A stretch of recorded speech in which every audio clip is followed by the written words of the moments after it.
नमस्ते बच्चों, मैं पंकज कुमार सिंह कक्षा 9 की पाठ्य पुस्तक के पाठ सवैये के कुछ अत्यंत महत्वपूर्ण एमसीक्यू प्रश्नों के साथ प्रस्तुत हूँ।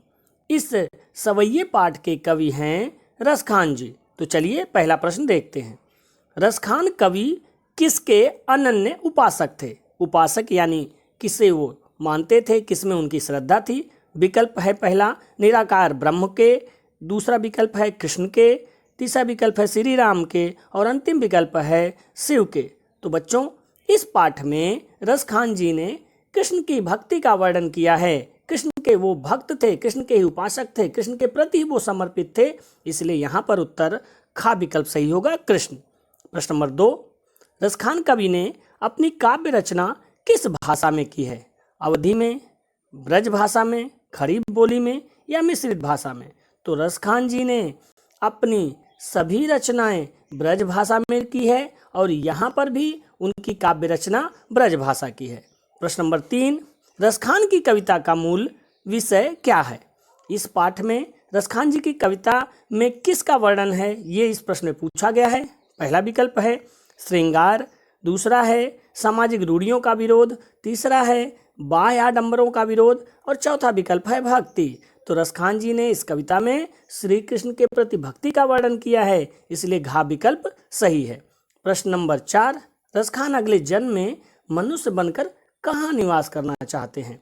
वो मथुरा में निवास करना चाहते हैं, बनारस में निवास करना चाहते हैं, गोकुल में निवास करना चाहते हैं या इनमें से कोई नहीं? तो रसखान जी ये कहते हैं कि जब मानुष हो तो वही रसखान, बसों ब्रज गोकुल गांव के ग्वारन।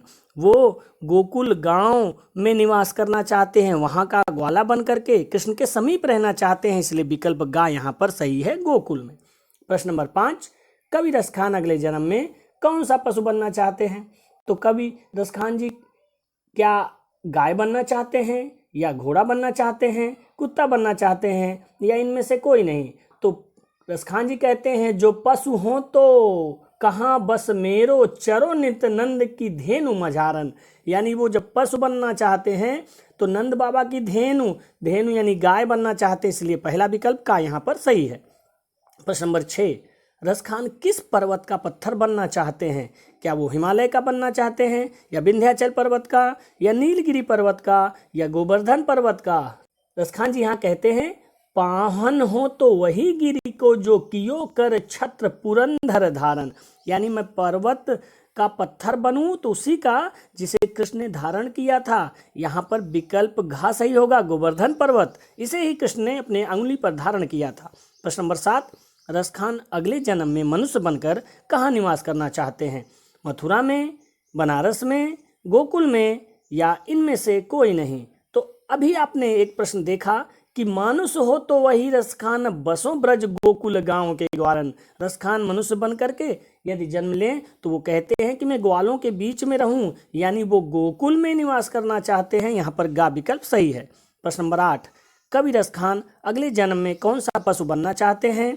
गाय बनना चाहते हैं, घोड़ा बनना चाहते हैं, कुत्ता बनना चाहते हैं, इनमें से कोई नहीं? तो रसखान जी धेनु यानी नंद बाबा की धेनु बनना चाहते हैं, यहाँ पर का विकल्प गाय सही होगा। प्रश्न नंबर 9, पक्षी के रूप में कदम्ब के पेड़ों की डाल पर कौन बसेरा करना चाहता है? मोर, कवि रसखान, कोयल या इनमें से कोई नहीं? तो रसखान जी कहते हैं जो खग हो तो बसेरो करो नित्य कालिंदी कूल कदम्ब की डारन। जो मैं पक्षी बनूं तो वहाँ बसेरा करूं जो कदम्ब की पेड़ की डाल हो, यानी कवि रसखान ही स्वयं पक्षी के रूप में कदम्ब की डाल पर बसेरा करना चाहते हैं, तो खा विकल्प यहाँ पर सही है। प्रश्न नंबर 10, रसखान जी का मूल नाम क्या था? तो मूल नाम क्या उनका सैयद इब्राहिम था या रशीद खां था या इब्राहिम खां था या इनमें से कोई नहीं? तो रसखान जी सैयद इब्राहिम के मूल नाम से थे, यानी उनका वास्तविक नाम सैयद इब्राहिम था, का विकल्प सही है। प्रश्न नंबर 11, पुरंदर शब्द का क्या अर्थ है? कृष्ण, इंद्र, छाता या कुबेर? तो बच्चों, पाहन हो तो वही गिरी की जो कियो कर छत्र पुरंधर धारण। पुरंधर यानी इंद्र, क्योंकि कहते हैं जब इंद्र जी खूब वर्षा कर रहे थे तो कृष्ण ने गोवर्धन पर्वत को छाते के रूप में धारण किया था, इसलिए यहाँ पर पुरंदर शब्द का अर्थ है इंद्र। खा विकल्प सही है। प्रश्न नंबर 12, कालिंदी कूल कदम की डारन में कौन सा अलंकार है? यमक अलंकार, अनुप्रास अलंकार, उत्प्रेक्ष अलंकार या उपमा अलंकार? कालिंदी कूल कदम सब में का वर्ण की आवृत्ति हो रही है, इसलिए यहाँ पर खा विकल्प है अनुप्रास अलंकार। प्रश्न नंबर 13, श्री कृष्ण कहाँ मुरली बजाया करते थे? गंगा तट पर, नर्मदा तट पर, यमुना तट पर या सरस्वती तट पर? तो कृष्ण कालिंदी कूल कदम की डारन, जहाँ पर कदम का पेड़ था कालिंदी नदी के किनारे, वहीं पर बांसुरी बजाया करते थे। और कालिंदी का अर्थ हुआ यहाँ पर यमुना, यानी यमुना के तट पर ही वो मुरली बजाया करते थे। गा विकल्प यहाँ पर सही है। प्रश्न नंबर 14, कालिंदी किसका नाम है? राधा का, यशोदा का, देवकी का, यमुना का? तो अभी पिछले प्रश्न में आपने देखा कि कालिंदी जो है यमुना नदी का नाम है, इसलिए इस प्रश्न का उत्तर घा विकल्प यमुना सही होगा।